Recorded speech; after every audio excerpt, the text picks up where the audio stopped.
욥기서 5장.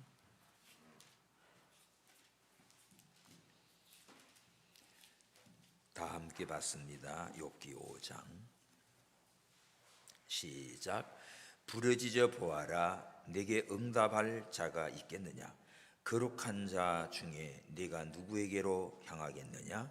분노가 미련한 자를 죽이고 시기가 어리석은 자를 멸하느니라.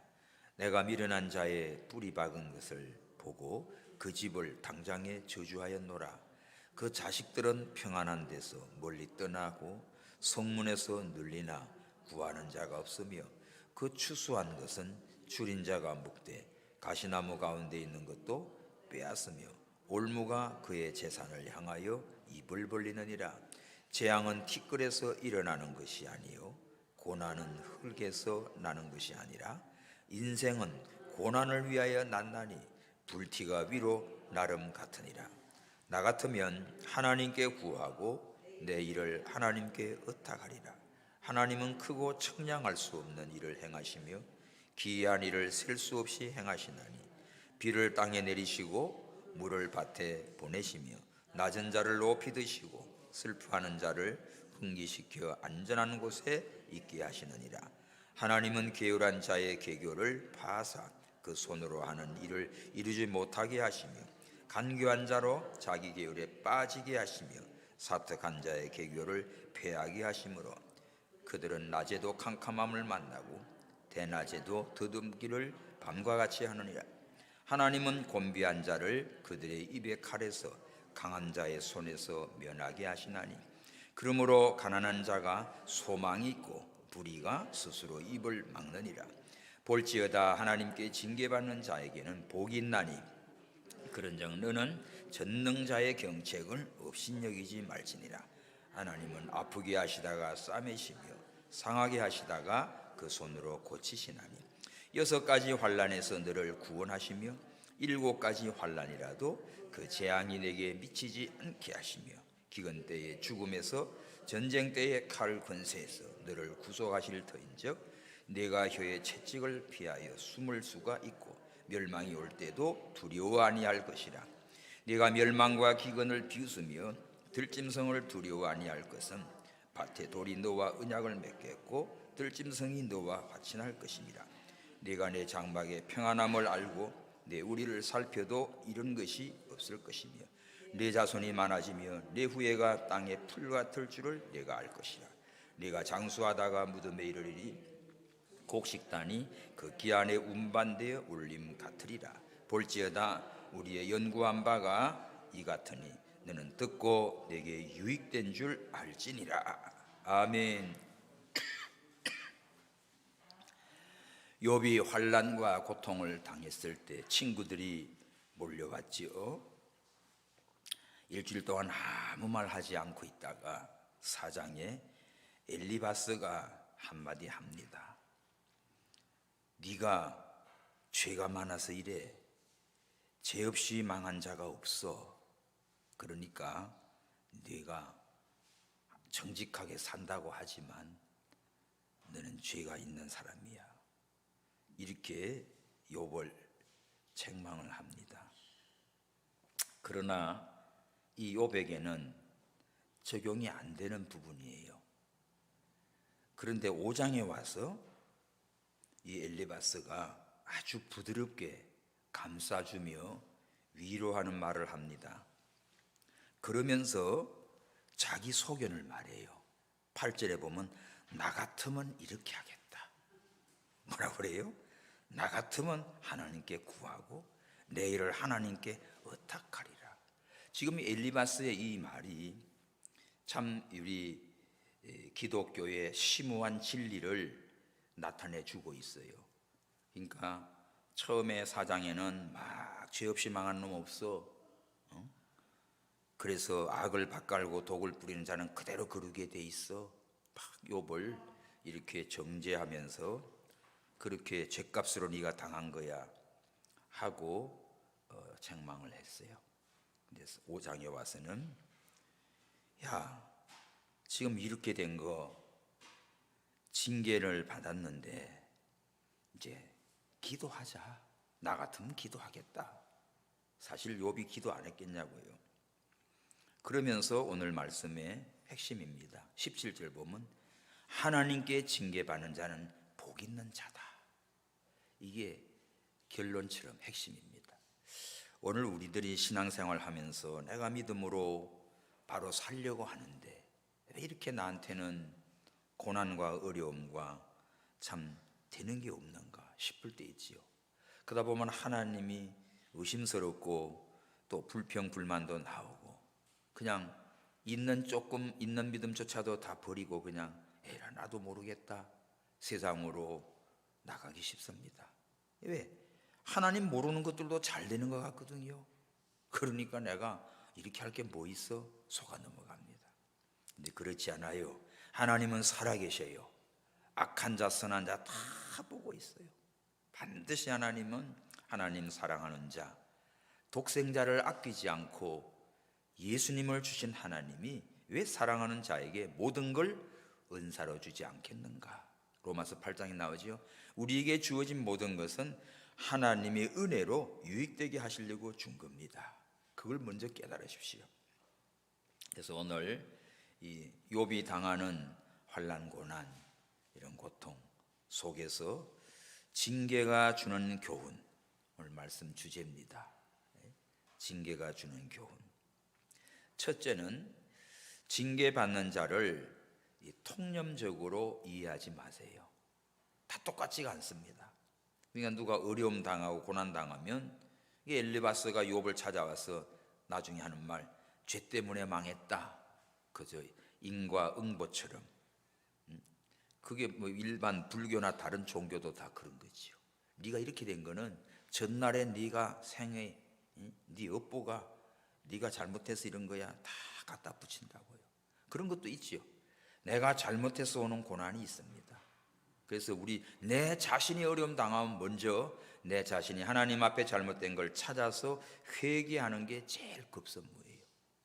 그리고 다른 사람이 어려움 당할 때는 함부로 정죄하지 마세요. 저거 죄 받았다. 저거 믿음이 없어 저렇다. 그런 말 함부로 하지 마시고 기도해 주세요. 그 환난 어려움 속에서 이길 수 있는 믿음 달라고 기도해 주셔야 돼요. 내가 어려움 당할 때는 나는 하나님 앞에 먼저 회개하고 바로 서요. 회개할 거리가 없는데도 그러면 나를 연단시킵니다. 겸손하게 만듭니다. 하나님만 바라보게 하려고 하나님이 나를 그렇게 만드시는 거예요. 고린도 후서 1장 바울이 얼마나 고난이 심했던지 사형 선고 받은 것처럼 생각했어요. 자, 고린도 후서 1장 8절에 형제들아 우리가 아시아에서 당한 환난을 너희가 알지 못하기를 원치 아니하노니 힘에 지나도록 심한 고생을 받아 살 소망까지 끊어지고 우리 마음에 사형 선고를 받는 줄 알았으니 이는 우리로 자기를 의뢰하지 말고 오직 죽은 자를 다시 살리시는 하나님만 의뢰하게 하심이라. 바울이 깨달은 고백입니다. 복음 전하다가 아시아에서 너무 많은 환난을 당했어요. 힘에 지나도록 심한 고생을 받았고 살 소망도 끊어지고 이제는 죽었구나 마음에 사형 선고 받은 줄로 알았다고 했습니다. 그때 깨달은 게 사람을 의지하지 말고 자기를 의뢰하지 말고 죽은 자를 다시 살리시는 하나님만 의뢰하게 하심이라. 이걸 깨달은 겁니다. 지금 욥도 다 날라갔잖아요. 사업 다 날라갔지요. 10자녀 다 죽었지요. 자기도 고칠 수 없는 병이 걸렸지요. 그 아내까지도 저주하고 떠나버리지요. 뭐 남는 거 아무것도 없어요. 친구들이라고 왔는데 친구도 귀한 겁니다. 내가 힘들고 어려우면 친구도 없어요. 불똥 뛸까 봐 다 트나요. 형제도 나한테 그냥 어떤 뭐 돈이나 달라고 할까 봐 다 피해요.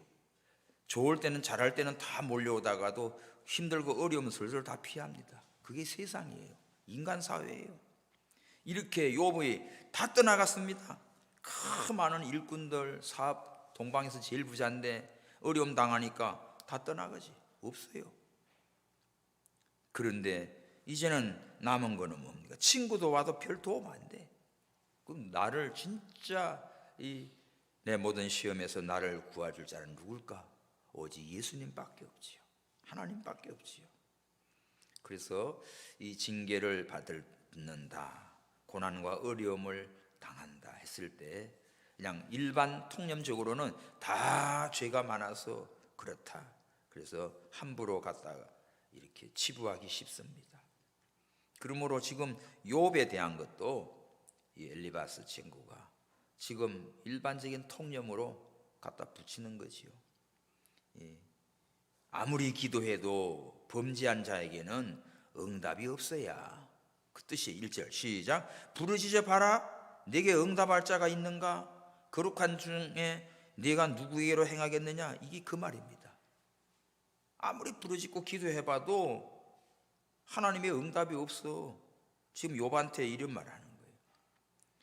그러니 하나님 앞에 아무리 자신이 의와 성결을 지키고 해도 네가 하나님 앞에 의롭고 순전하고 여호와를 경외하고 악에서 떠났다고 그랬는데, 너 그렇게 순결하고 정결하고 뭘 해도 봐라, 소용없잖아. 부르짖어 봐, 응답도 없잖아. 거룩한 중에 네가 뭐 어디로 향할래? 이 말입니다. 이렇게 이 소용없다는 말로 말을 하고 있죠. 죄를 자복하라는 겁니다. 너 죄 때문에 그런 거니까 그전에는 아무리 네가 기도해도 응답이 안 되고 네가 거룩한다고 해도 안 되는 거야. 지금 일반적인 말로 이렇게 하죠. 그러면서 2절에 보면 분노가 미련한 자를 죽이고 시기가 어리석은 자를 멸한다. 이게 뭐예요? 이게 미련한 자 또 멸망의 예로 욥을 이야기를 하는 거예요. 간접적으로 지적을 하는 거죠. 분노가 미련한 자를 죽이고 화내면 미련한 자 죽는 겁니다. 시기가 어리석은 자 멸하고, 내가 미련한 자의 뿌리 박는 것을 보고 그 집을 당장에 저주했노라. 이 지금 욥을 두고 이런 말을 하는 거예요. 미련한 자 보고 그 집을 내 저주했다. 그 자식들 평안한 데서 멀리 떠나고 성문에서 눌리나 구하는 자가 없구나. 지금 어려움 당하고 성곽의 출입문이 다 이거 무너지고, 그런데도 이건 누구 하나 도와줄 자도 없는 거지요. 실컷 추수한 것을 보면 5절에 줄인 자가 먹어치워버리고, 가시나무 가운데 있는 것도 다 빼앗기고, 올무가 이 새 같은 거 짐승 잡으려고 하는 그런 올가미 같은 거지요. 그 재산을 향하여서 입을 벌리고 다 걸려들었다. 되는 거 아무것도 없다 이거지요. 특히 욥의 경우는 가족에게까지 저주를 받았잖아요.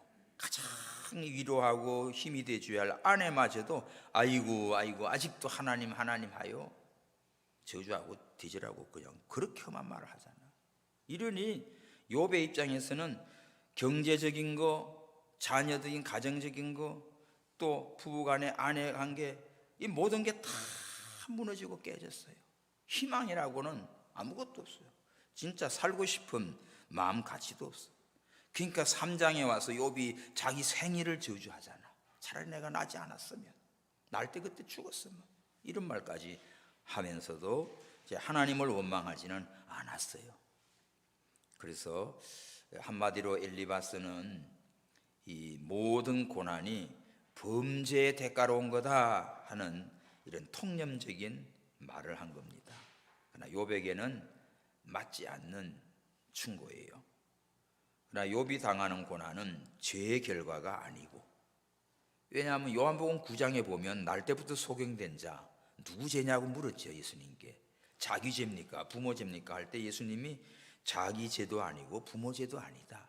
하나님의 영광을 나타내려고 이 사람 날 때부터 소경이 됐다. 그러면서 예수님이 어떻게 해요? 침을 진에게 얘기해서 실로암 못에가 씻어라. 가서 이 사람이 씻었더니 눈이 떠져서 예수님이 어떤 분인가를 온 천하에 나타내 주셨던 거지요. 그러니까 날 때부터 소경된 자고는 죄가 얼마나 많으면 그렇길래, 욥도 오늘 지금 얼마나 죄가 많으면 이렇게 터져 나갈 건 게 아니거든요. 그러니까 꼭 다 죄로 인하여서 온 것이 아니고 함부로 정죄하거나 이렇게 통념적인 걸로 말을 하면 안 되지요. 공식적으로는 일반적으로는 범죄 결과지만 그렇지 않은 경우는 연단시키려고 애매한 고난도 있고 또 적극적으로 선을 행하고 믿음을 지키다가 당하는 환난도 있습니다. 그러므로 다른 사람을 함부로 판단하고 정죄하고 그러지 마십시오. 또 죄인이 흥할 수도 있고요, 악인이 잘 나가는 것 같지만 또 의인은 고난이 많은 것 같지만 때로는 이것이 또 뒤바뀌기도 합니다.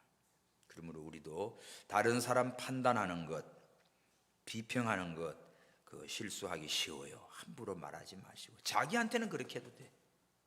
우리 고난을 하나님이 나를 사랑하셔서 연단시키려고 고난과 어려움과 때로는 징계도 주시는 걸 아시고 하나님 앞에 믿음으로 바로 서시기 바랍니다. 자, 6절에 보면 재앙은 티끌에서 일어나는 것이 아니고 고난은 흙에서 나는 것이 아니다. 인생은 고난을 위해서 났다. 이 7절 표시해 보세요.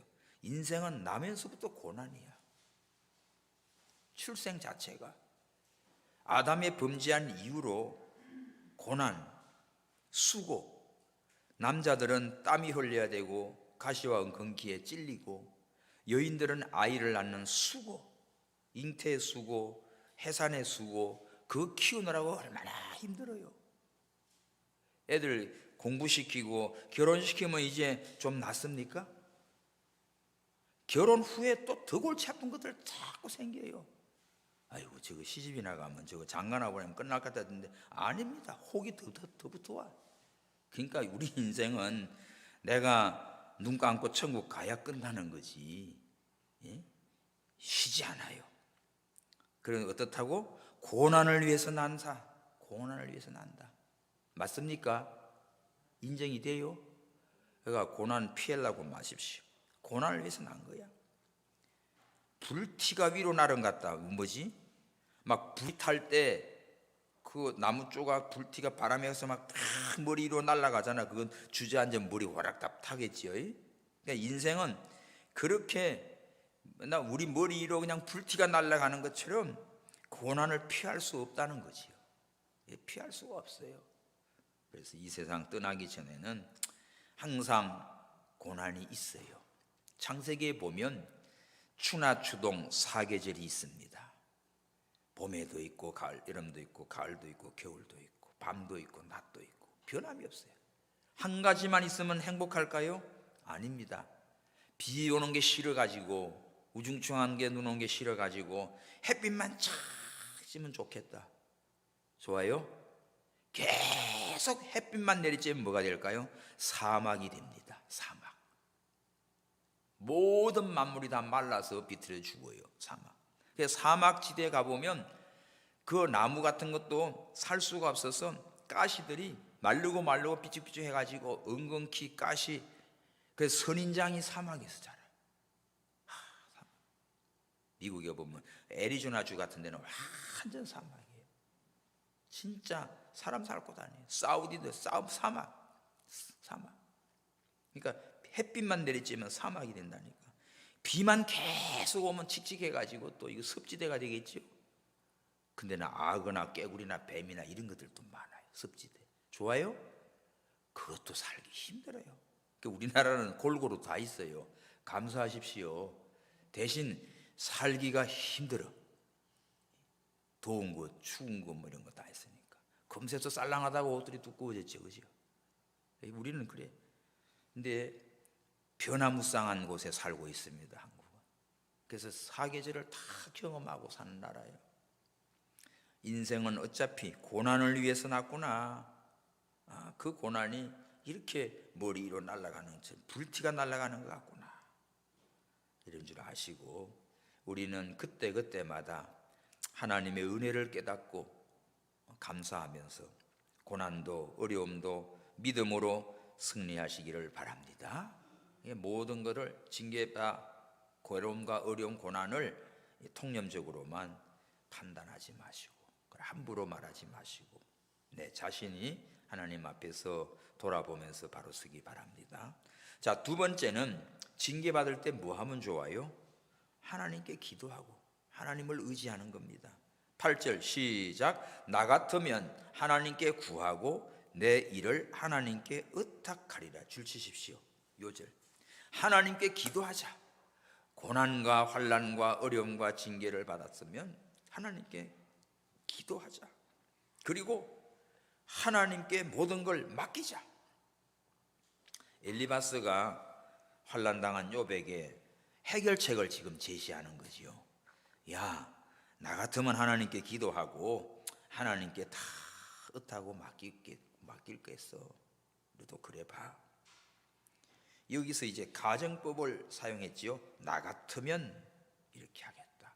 욥을 지금 유도하는 거예요. 욥도 물론 하나님을 기도하고 하나님 의지하는 믿음 있지만 이 친구를 통해서 더욱더욱 야, 하나님 앞에 기도하자. 하나님만 의탁하자.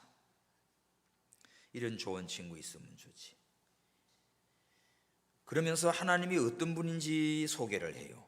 9절부터 16절까지가 하나님에 대해서 엘리바스가 말하는 겁니다. 한번 읽어봅시다. 하나님은 크고 청량할 수 없는 일을 행하시고 기이한 일을 셀 수 없이 행하시는 분이고 비를 땅에 내리시고 물을 밭에 보내시고 낮은 자를 높이 드시고 슬퍼하는 자를 흥기시키고 안전한 곳에 있게 하시고 하나님은 게으른 자의 계교를 파하시고 그 손으로 하는 일을 이루지 못하게 하시고 간교한 자로 자기 열에 빠지게 하시고 사특한 자의 계교를 패하게 하시고 그들은 낮에도 캄캄함을 만나고 대낮에도 뜸기를 밤과 같이 하는 하나님은 곤비한 자를 그들의 입에 칼에서 강한 자의 손에서 면하게 하시나니 그러므로 가난한 자가 소망이 있고 불의가 스스로 입을 막느니라. 오늘 하나님께 우리 기도하고 하나님을 의지해야겠는데 그 하나님은 어떤 분인가 하는 걸 엘리바스가 욥에게 지금 설명을 해주고 있어요. 굉장히 좋은 겁니다. 하나님 앞에 우리 기도하자. 그 하나님은야 청량할 수 없는 분이야. 그 신기한 일을 셀 수도 없이 행하는 분이야. 기적을 베푸는 분이야. 비를 내리고 물을 밭에 보내는 분도 하나님이야. 낮은 자 높이 들어주시고 슬픈 자 기분 좋게 하시고 안전하게 행하시는 분이야. 게으르한 자 못된 것들이지 그거 다 파하게 하시고 그거 이루지 못하게 하시고 간교한 놈들 자기 열에 다 빠지게 하시고 사특한 자 아주 요사스럽고 간사한 놈들 그거 다 지기에 빠지게 하시는 분이야. 얼마나 하나님에 대해서 지금 엘리사바스가 잘 설명해 주고 있어요. 그것들은 낮에도 막 더듬이처럼 캄캄한데 헤매고 더듬이처럼 밤과 같이 낮에도 대낮에도 막 이렇게 눈 감고 뚫고 다니는 것들이야.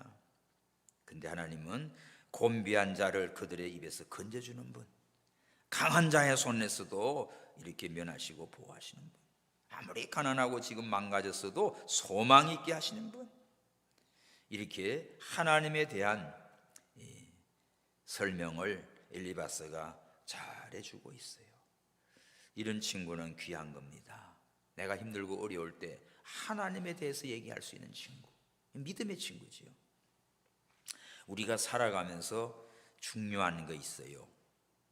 3가지인데 어제 김진수 박사님이랑 또 송도 가서 국제학교 녹화 그냥 하신다고 같이 또 동행하면서 이런저런 얘기하는데 우리가 살아가는데 꼭 인생에 있어서 중요한 거 3가지.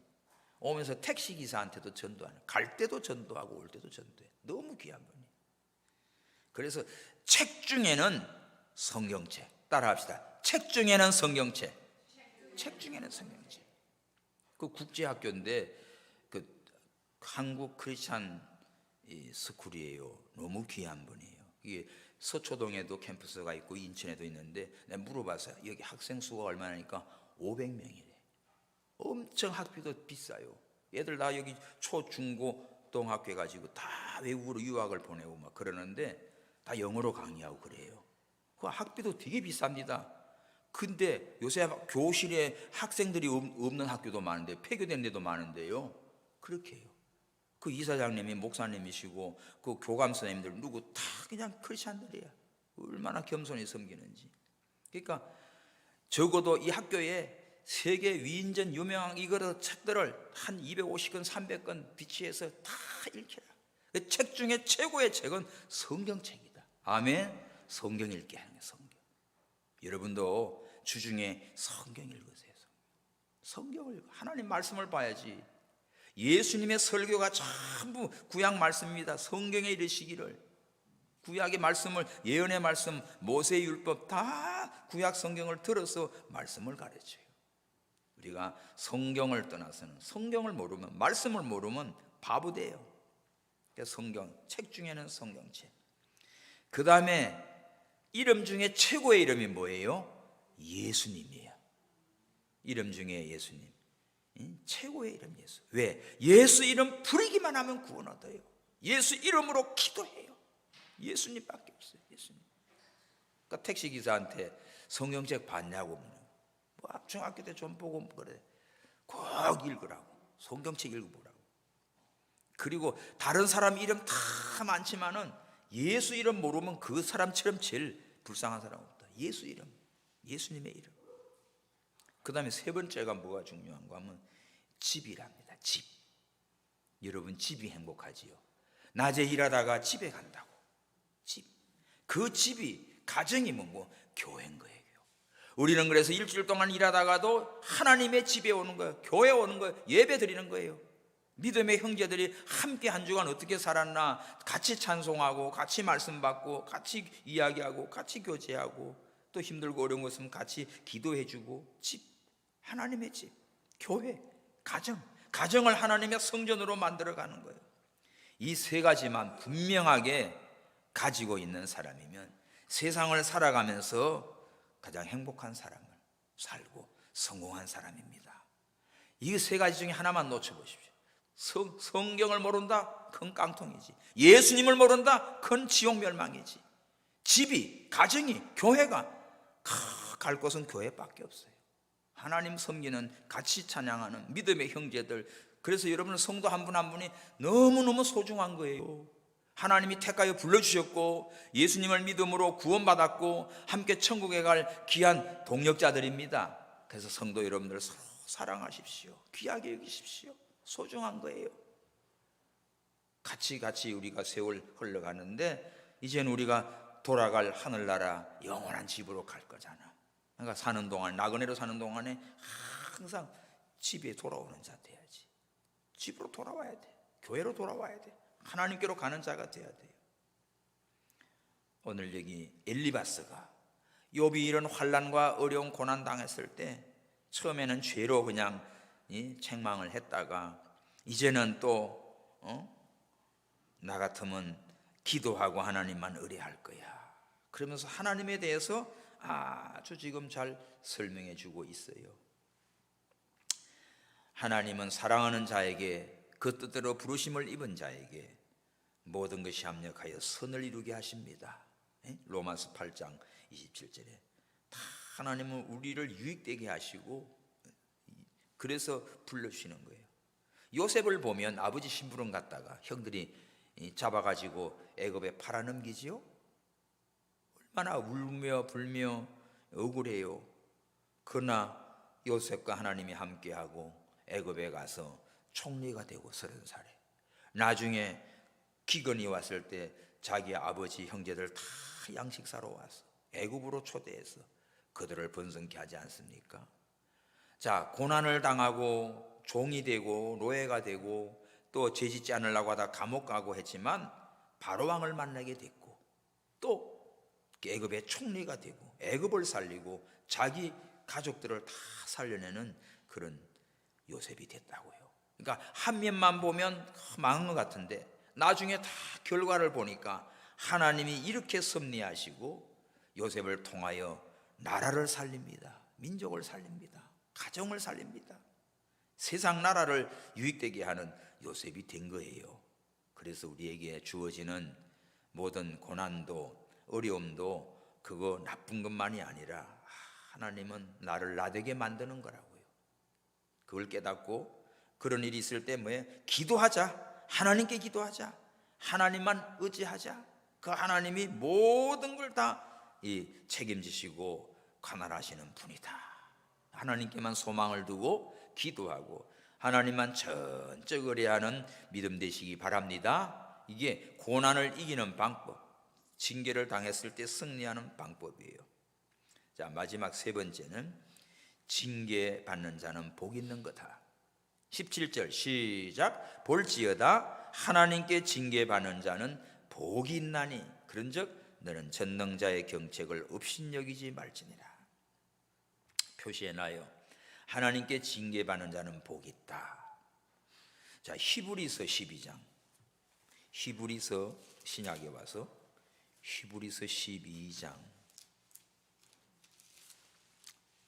6절 시작. 주께서 그 사랑하는 자를 징계하시고 그 받으시는 아들마다 채찍질 하십니다. 보세요. 사랑하는 자에게 징계를 해요. 하나님께 징계받는 자는 복 있는 자예요. 아들마다 징계해요. 7절 너희가 참으면 징계를 받기 위함이라. 하나님이 아들과 같이 너희를 대우하시나니 어찌 아비가 징계하지 않은 아들이 있으리요. 8절 시작. 징계는 다 받는 것이거늘 너희에게 없으면 사생자요 참 아들이 아니다. 나에게 징계가 오는 건 하나님이 나를 버리시고 모른 채 하는 게 아니라 나를 사랑하셔서 아들을 대우해 주는구나. 너한테 징계가 없으면 그거는 자식이 아니고 사생자야. 그러므로 하나님은 사랑하는 하나님의 자녀들을 연단시키시고 증거같이 나오게 하려고 때로는 우리가 생각할 때는 참 황당한 어려움이지만 하나님 편에서는 사랑해서 징계로 나를 연단시키시는 하나님이십니다. 그래서 징계받는 자는 복이 있다. 거기 오늘 욥기 5장 17절에다가 적어 놓으세요.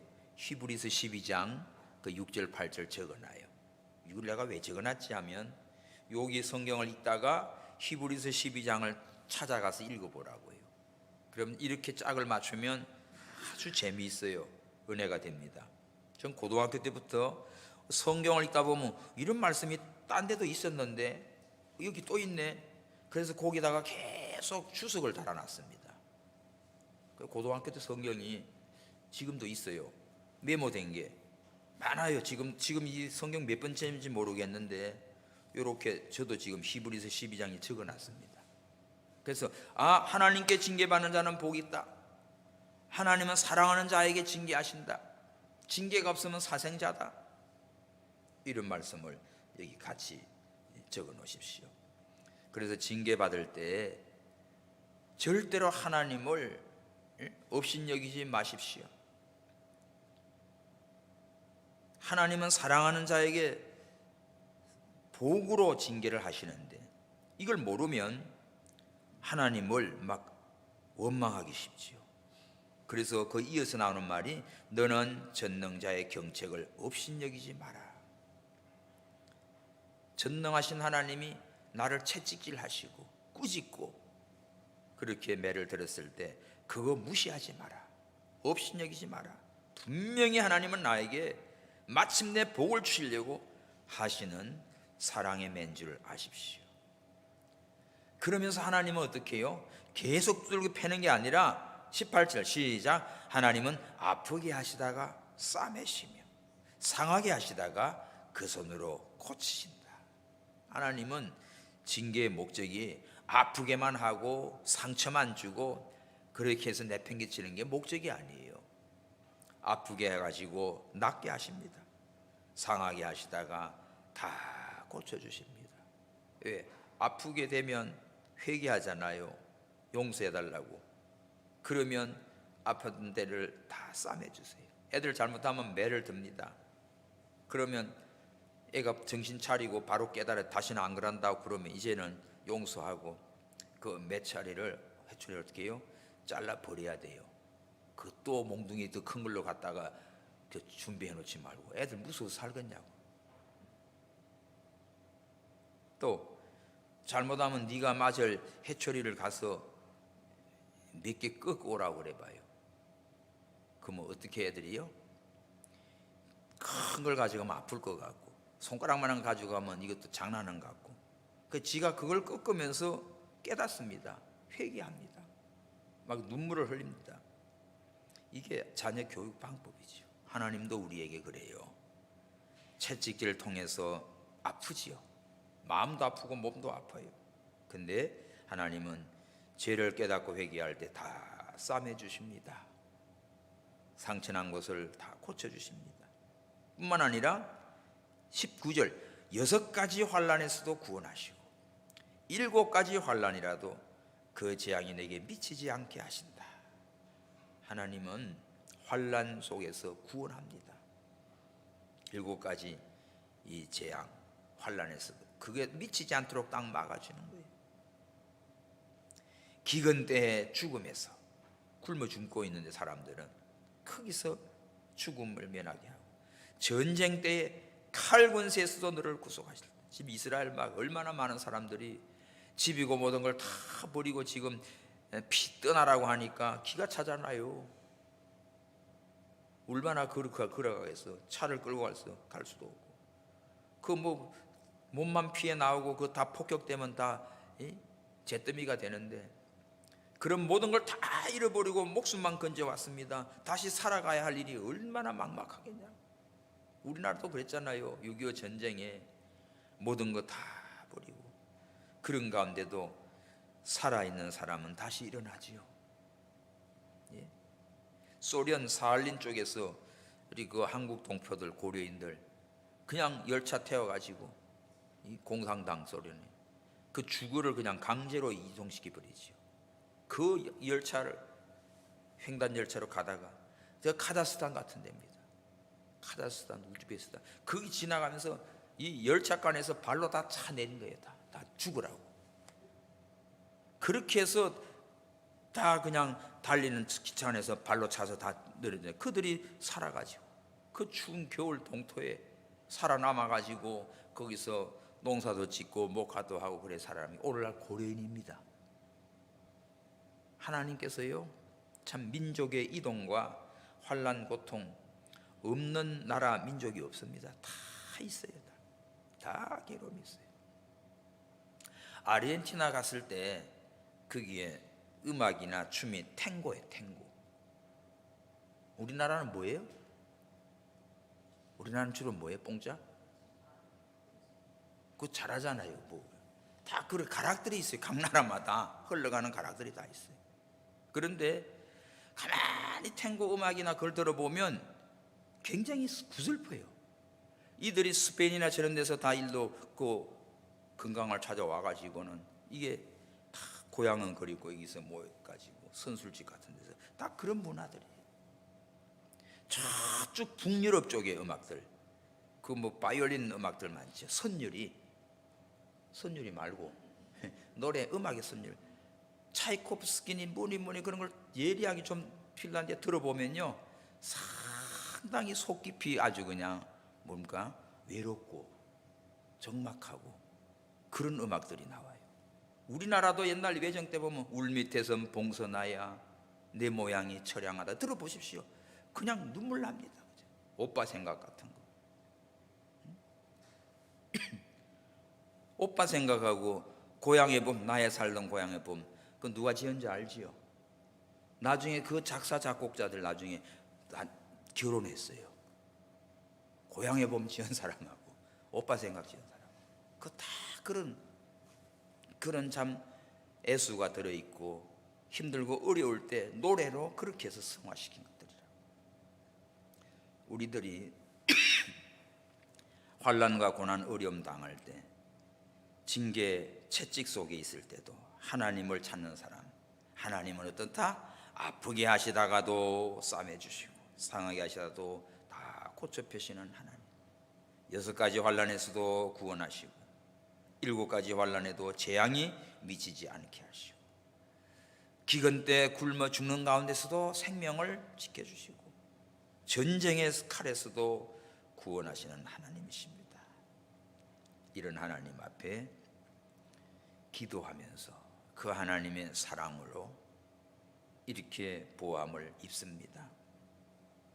21. 내가 혀의 채찍을 피해 숨을 수가 있고 멸망이 올 때도 두려워 아니할 것이다. 멸망이 와도 하나님께 피하는 자는 두렵지 않지요. 네가 멸망과 기근을 비웃으며 들짐승을 두려워 아니할 것은 밭의 돌이 너와 언약을 맺겠고 들짐승이 너와 화친할 것이다. 막 힘들고 어려울 때 들판에서 들짐승들 기가 차지요. 이런 거. 근데 이런 것도 나를 해하지 못하도록 오히려 화친할 것이다. 네가 네 장막의 평안함을 알고 내 우리를 살펴도 이런 것이 없을 것입니다. 하나님이 뭘 줍니까? 평안함을 줘요. 참된 평안, 하나님이 주는 평안. 그러니까 징계는 우리를 완전히 파괴시키는 멸망이 아니고 새로운 건설입니다. 이걸 통하여서 더 좋은 평안함을 주셔요. 그렇지요? 뭐 하다못해 강단 이것도 큰 돈 안 들이려고 나는 깨끗하게 좀, 이 곰팡이 뭐 색깔이 이상해졌어요. 그래서 아이고 싹 바꿔야지. 근데도 이것도 그동안 잘 쓰던 것도 이제 버려야 되잖아요. 깨버리고 아깝죠, 그죠? 근데 더 깨끗하게 또 싹 바뀌어지니까. 그래서 이 새로운 걸 지려면 있는 걸 무너뜨려야 새로 짓잖아. 그러니까 이 파괴하고 또 건설하고. 징계를 통해서 내가 망가진 것 같지만 다시 믿음으로 은혜로 회복돼서 새로운 내 인생이 만들어집니다. 그러므로 여러분들 고난을 통해서 징계를 통해서 큰 축복임을 깨닫고 사시기 바랍니다. 우리에게도 징계가 있지요. 그 하나님은 복 주시려고 나를 만드시려고 주신 거예요. 베드로전서 1장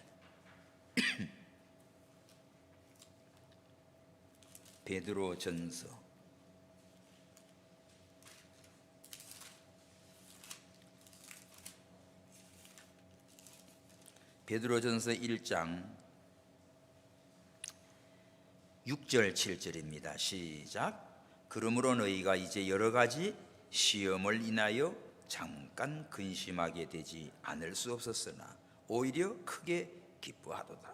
너희 믿음의 시련이 불로 연단하여도 없어질 금보다 더 귀하여 예수 그리스도에 나타나실 때에 칭찬과 영광과 존귀를 얻게 하려 함이라. 여러 가지 시험, 고난, 환난, 때로는 하나님이 채찍질로 징계 뭐 이런 거 왔다 합시다. 그럴 때 나는 약해요. 믿음도 약해요. 그래서 잠깐 근심하게 됐어요. 이게 베드로 자기 고백입니다. 자기 믿음이 약해서 예수님 잡혀가시고 막 그럴 때 약해가지고 근심이 되고 예수님 모른다고 부인도 하고 이렇게 됐죠. 자기 자신 얘기죠. 그런데 이 시험을 통해서 잠깐 근심했지만 오히려 크게 기뻐한다. 그거는 7절에 연단시키, 나의 믿음을 연단시켜요. 금보다 더 귀하게 내 믿음을 연단시켰어. 목적은 뭡니까? 예수님 재림하실 때 칭찬과 영광과 존귀를 얻게 하려고. 이 세 가지. 그러므로 내가 불같은 시험 당할 때 모든 것들을 다 회개하고 불순물 내버리면 정금 같은 신앙이 되지요. 주님 오시는 그날에 칭찬받는 사람, 영광스러운 자, 영원한 면류관에 상급을 얻는 존귀한 자로 만드시려고 하는 것입니다. 그래서 오늘 본문에 징계받는 자는 복이 있다. 사랑하는 자를 징계하신다. 나를 이렇게 존귀하게 만드시는구나. 이걸 깨닫고 오늘 우리들도 이런 믿음으로 승리하시기를 바랍니다. 자, 오늘 본문 봅시다. 이제 25절, 네 자손이 많아지고 내 후예가 땅에 풀같이 같을 줄을 네가 알 것이라. 이거는 이제 그 징계를 잘 통과한 뒤에 회복이에요. 하나님의 축복이에요. 네 자손도 많아지고 또 네 후예가 땅에 풀같이 많아질 거고, 네가 장수하다가 무덤에 이르러서 곡식단이 귀한에 운반되어 올림같이, 농사 다 지으면 배서 이제 곡식단을 창고에 들이는 것처럼 네가 장수하다가 마지막에는 하나님 나라로 들어갈 것이요. 우리 육신은 흙으로 돌아가지만 우리 영혼은 천국에 갑니다. 천국으로 옮겨진다고요. 마지막 절, 봐라 우리 연구한 바가 이 같으니 너는 듣고 내게 유익된 줄 알아라. 지금 엘리바스가 많이 깨달은 겁니다. 우리 연구해서 하나님이 주신 징계를 통한 이 은혜를 연구해서 이와 같은데 너 잘 듣고 내게 유익된 줄 알아.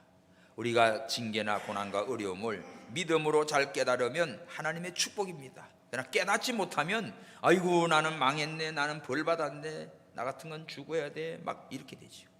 그러나 고난 속에서도 하나님의 사랑을 알고 또 징계가 축복인 줄 알고 사랑해서 나에게 주신 줄을 알고 그 고난을 당해서 기도하고 하나님만 의뢰하는 자가 되면 고난을 통해 큰 축복을 받게 됩니다. 하나님께 영광이 됩니다.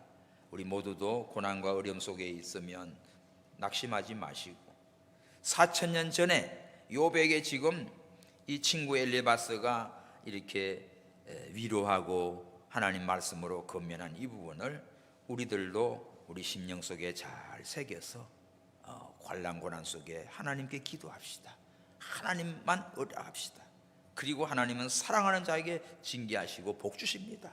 그래서 모든 것이 회복되는 하나님의 축복된 사람들이 되기를 바랍니다. 기도합시다. 하나님 아버지 감사합니다. 오늘 욥기서를 통하여 엘리바스가 욥에게 정말 고난 당할 때는 네가 죄가 많아서 그런 걸로 정죄했다가 오늘은 또 하나님의 말씀으로 나 같으면 기도하고 하나님께 의탁하겠다. 하나님이 어떤 분인지를 소개하며 하나님께서 징계하는 자 복 있는 자다 그러면서 하나님 아프게 하시다가 싸매주시고 상해하시다가 다 고쳐 펴시는 하나님이다. 환난 중에서 구원하시는 하나님, 모든 것을 다시 회복시켜 주시는 하나님을 증거하고 있습니다. 아버지여, 오늘 저희들 하나님의 자녀로서 이 험한 세상 살아갈 때 믿음으로 승리하게 하시고 때로는 고난도 괴로움도 원치 않은 일들 당할 때도 낙심하지 말고 하나님께 기도하며 전능하신 하나님만 의뢰하고 믿음으로 승리하게 하여 주옵소서. 우리의 믿음이 잘 연단되어서 주님 오시는 그날에 칭찬과 영광과 존귀함을 얻는 복된 자녀들 다 되게 해 주시옵소서. 다시 오실 예수님의 이름으로 기도하옵나이다. 아멘.